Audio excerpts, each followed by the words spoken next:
FITT principle to prescribe exercise. And does anybody remember what FITT stands for?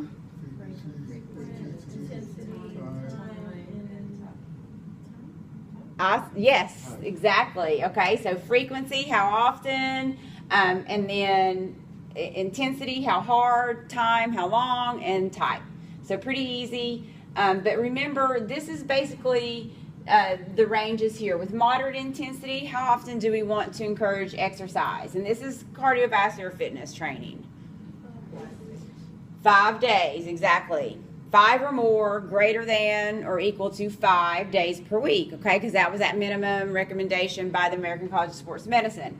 And then for vigorous intensity, which is going to be what type of intensity range were we talking about with vigorous?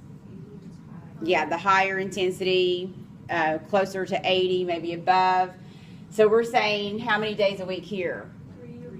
3 or more, okay? And that's typically going to be shorter time spouts as well. So we'll talk about that in a second. But gains can be made on less than 3 days, but the intensity would need to be significantly increased, and weight loss goals may become difficult to reach. So you can still get gains on less than 3 days, but it needs to be, you know, higher intensity. And sometimes that higher intensity isn't good for people that are really wanting to lose weight anyway, right? Because that increase of injury can go up at that point.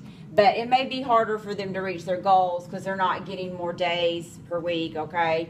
And then maybe they're not monitoring their intensity enough. That could be tough as well. But at least 3 days, guys. Again, 5 days for health benefits for sure. And then also to increase your cardiovascular endurance. So for previously sedentary, less than 4 days a week, or greater than, for previously sedentary, greater than 4 days per week at vigorous intensity may increase dropout or injury rate, okay? So that's what I just mentioned, all right? Your risk of injury goes up with vigorous intensity, especially if they're trying to like work really hard and they only have 3 days and they're like, oh my gosh, I've got to, you know, really kick it into high gear.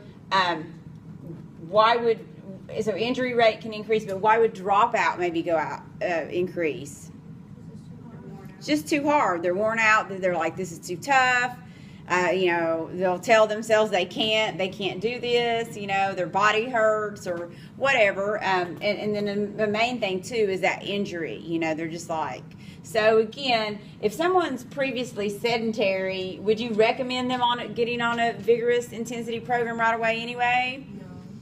No, okay, I wouldn't. I would gradually work there, okay? If it's someone who's physically feels healthy, feels good, doesn't have any previous type of injuries, they might be able to progress quicker into the vigorous category, but we don't want them to get discouraged and then drop out, because that's a big thing. All right, so intensity, again, moderate intensity, greater than 5 days per week. Vigorous, again, the same thing, greater than 3 days per week. The overall dose should be 500 to 1,000 MET per week, okay? So